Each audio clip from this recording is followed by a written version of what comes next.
Buenas tardes, profe. Como ustedes saben, mi nombre es Jefferson Córdoba y voy a estar hablando sobre el modelo entidad-relación. Empecemos definiendo lo que sería el modelo entidad-relación. Se sabe que es un modelo de datos basado en la lógica del predicado y en la teoría del conjunto, pero a todo esto se reúnen ciertas diferencias en lo que sería el modelo de entidad-relación y el modelo relacional. En el modelo de entidad-relación tenemos que se expresan entidades relevantes para un sistema de información. El problema se describe textualmente, se buscan posibles relaciones y atributos entre las entidades. Y en el modelo relacional tenemos que el modelo de datos basado en la lógica moldea problemas, redes y administra datos dinámicamente.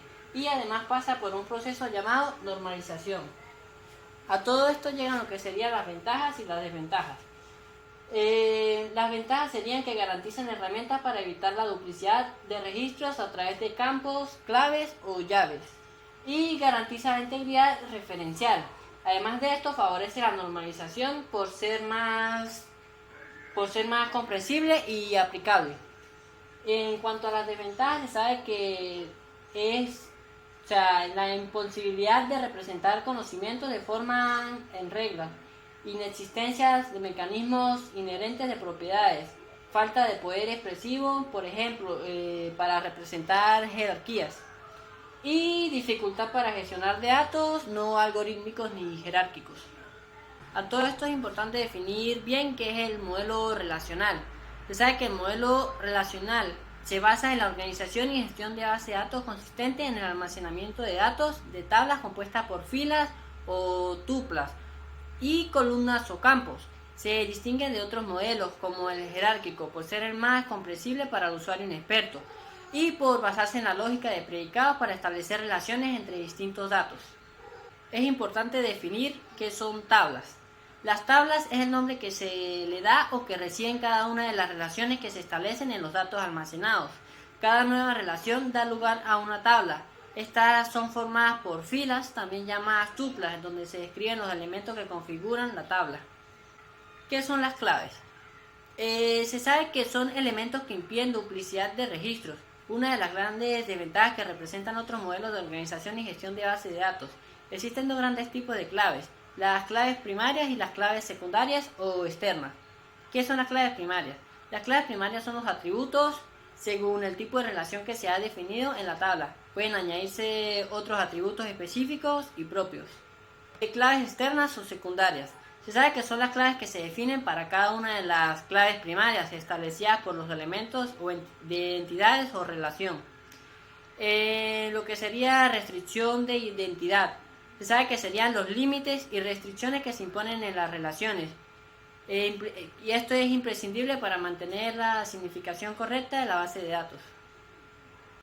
Existen 4 tipos básicos de restricciones de integridad. Primero, los datos requeridos, o mejor dicho, los campos o columnas siempre deben poseer un atributo o un valor. Segundo, la comprobación de validez. Las tablas deben contener solo los datos correspondientes a la correspondiente relación definida por cada tabla. Tercero, las integridades de entidad y referencial. Las primeras aseguran que las claves primarias posean un valor único para cada tupla y las segundas que las claves principales y las externas mantengan su integridad. Cuarto, reglas de integridad. Reglas que garantizan la integridad de los datos, es decir, la correspondencia plausible de los datos con la realidad. A todo esto, ¿por qué el modelo relacional? Puede resultar confuso el concepto de modelo de entidad-relación versus modelo relacional, quizás porque ambos comparten casi las mismas palabras. Como se mencionó anteriormente, el objetivo del modelo relacional es el de crear un esquema, lo cual se mencionará más adelante. Esto consiste en un conjunto de tablas, las cuales representan relaciones y las relaciones entre los datos. Estas tablas pueden ser construidas de diversas maneras. Primero, creando un conjunto de tablas iniciales y aplicando operaciones de normalización hasta conseguir el esquema más óptimo. Y segundo, convertir el diagrama entidad-relación a tablas, posteriormente aplicar también operaciones de normalización hasta conseguir el esquema óptimo. La primera técnica fue de las primeras en existir y como es de suponerse, la segunda es más reciente, es mucho más conveniente en varios aspectos. Primero, el partir de un diagrama visual es muy útil para apreciar los detalles, de allí que se llame modelo conceptual. Segundo, el crear las tablas iniciales es mucho más simple a través de las reglas de conversión. Tercero, se podría pensar que es lo mismo porque finalmente hay que normalizar finalmente hay que normalizar las tablas de todas formas. Pero la ventaja a partir del modelo entidad-relación es que la normalización es mínima por lo general. Y lo anterior tiene otra ventaja. Aun cuando se normalice de manera deficiente, se garantiza un esquema aceptable en la primera técnica. Es importante también definir los conceptos básicos del modelo relacional, lo que serían las tablas, los atributos, los esquemas, etc. Empecemos con las tablas. El modelo relacional proporciona una manera simple de representar los datos, una tabla bidimensional llamada relación. Atributos. Los atributos son las columnas de una relación y se describen características particulares de ella. Esquema. Es el nombre que se le da a una relación y el conjunto de atributos que hay en ella. Tuplas. Las tuplas son cada uno de los renglones en una relación que contienen valores para cada uno de los atributos. Dominios. Se debe considerar que cada atributo debe ser atómico, es decir, que no sea divisible. No se puede pensar en un atributo como un registro o estructura de datos. Y a todo esto llegamos a la ya antes mencionada normalización. Una vez creadas las tablas hay que verificarlas y revisar si aún se puede reducir o optimizar de alguna manera. Los problemas tales como la redundancia que ocurren cuando se abarrotan demasiados datos en una sola relación. Esos son llamados anomalías. Los principales tipos son redundancia, que ya lo acabo de mencionar, anomalías de actualización y anomalías de eliminación. La redundancia de la información se repite innecesariamente en muchas tuplas. Normalización de actualización. Esto es cuando al cambiar la información en una tupla se descuida actualizarla en otra. Anomalías de eliminación. Esto ocurre si un conjunto de valores llegan a estar vacíos y se llega a perder información relacionada como un efecto de la eliminación. Extendiéndome un poco más sobre lo que serían las claves, puedo decir que toda tupla pertenece a la tabla de estar vinculada a la clave única que dejaría identificarla. Una clave lograría estar comprendida por uno o varios atributos. Una clave debe ser únicamente dentro de la tupla y no lograría descartar algún atributo de esa misma para identificar la fila. Hay dos tipos de clave, la clave primaria y la clave ajena o secundaria. La clave primaria se trata del valor o grupo de valores que consiguen identificar alguna fila que esté dentro de la tabla. Jamás debe ser nula. Un ejemplo determinante de ello es el DNI, que solo es para una persona y no puede ser nulo. La clave ajena o la clave secundaria. Se trata de un valor o grupo de valores pertenecientes a la tabla que vayan correspondiendo al valor de una clave primaria de otra tabla. Se trata de un secreto, el cual representa toda relación o vínculo que existe entre cada tabla. Además es importante destacar que una base de datos relacional se compone de varias tablas o relaciones. No pueden existir dos tablas con el mismo nombre. Cada tabla es a su vez un conjunto de registros, filas o tuplas. Cada registro representa un objeto del mundo real. Cada uno de los registros consta de varias columnas, campos o atributos y no se pueden existir dos columnas con el mismo nombre en una misma tabla. Además, los valores almacenados en una columna deben ser el mismo tipo de datos. Todas las filas de una misma tabla poseen el mismo número de columnas. No se considera el orden en el que se almacenan los registros en las tablas. Además, tampoco se considera el orden en el que se almacenan las tablas en la base de datos.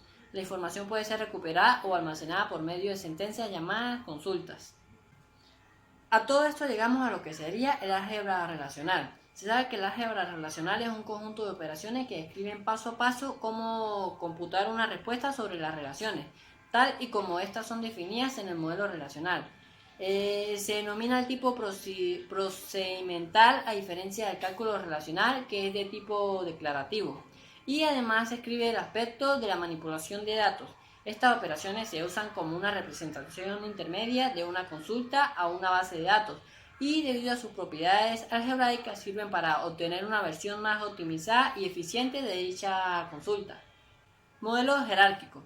Una base de datos jerárquica es un tipo de sistema de gestor de base de datos que, como su nombre lo indica, almacenan información en una estructura jerárquica que enlaza los registros en forma de estructura de árbol, en donde un nodo padre de información puede tener varios nodos hijos.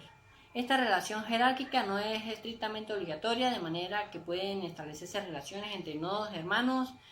En este caso, la estructura en forma de árbol se convierte en una estructura en forma de grafo dirigido. Esta variante se denomina base de datos de red. En el modelo jerárquico solo se pueden modelar relaciones 1n, aunque esto se podría arreglar mediante el uso de los llamados vínculos virtuales. Para concluir, las bases de datos son parte esencial de cualquier sistema informático, puesto que todos los programas necesitan recurrir a diversos datos mientras se ejecutan o generan otros que se han de almacenar de forma fiable, sin contradicciones y a largo plazo. Esto es posible en las bases de datos estructuradas y gestionadas por sistemas de gestión de base de datos, que son aplicaciones de software que interactúan con el usuario o con otros programas para poner a su disposición un segmento de la información guardada en la base de datos. Hasta el día de hoy, la gestión electrónica de datos ha estado dominada por el modelo de base de datos relacional. Entre los gestores de base de datos relacionales más utilizados tenemos el DB2, Microsoft SQL Server, el MySQL, el Oracle Database y el SQLite. Primero, el DB2. Con DB2 los usuarios disponen de un sistema gestor de base de datos relacional que es propietario de la casa IBM, Microsoft SQL Server.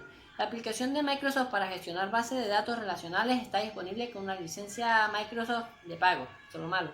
Y MySQL. MySQL es el sistema gestor de base de datos de código abierto más utilizado a nivel global, desde que pasa a manos de Oracle. MySQL se distribuye con una licencia dual. Sus primeros desarrolladores siguen encargados del proyecto, ahora bajo el nombre de MariaDB. PostgreSQL. Con PostgreSQL los usuarios disponen de un sistema gestor de base de datos relacional libre y orientado a objetos de cuyo continuo desarrollo se ocupa su comunidad open source, o sea, de código abierto. El Oracle Database.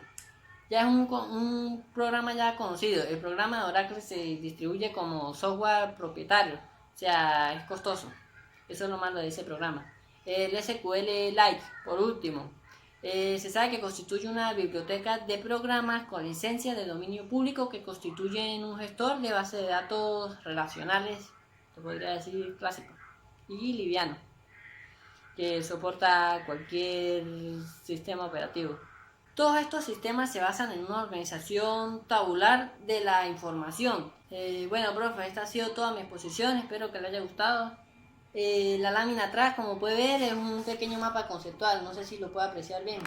Me enfoqué básicamente en lo que sería la definición, las diferencias, ventajas y desventajas, o sea, en el mapa conceptual. Ya en las diapositivas sí me extenderé un poquito más en el tema. Lo que pasa es que, como ya sabes, la situación del país y todo eso, la lámina está cara y no me alcanzó. Y pues estoy de noche, empecé a grabar a las 3 de la tarde y se me fue la luz. Espero les haya gustado la exposición. Gracias.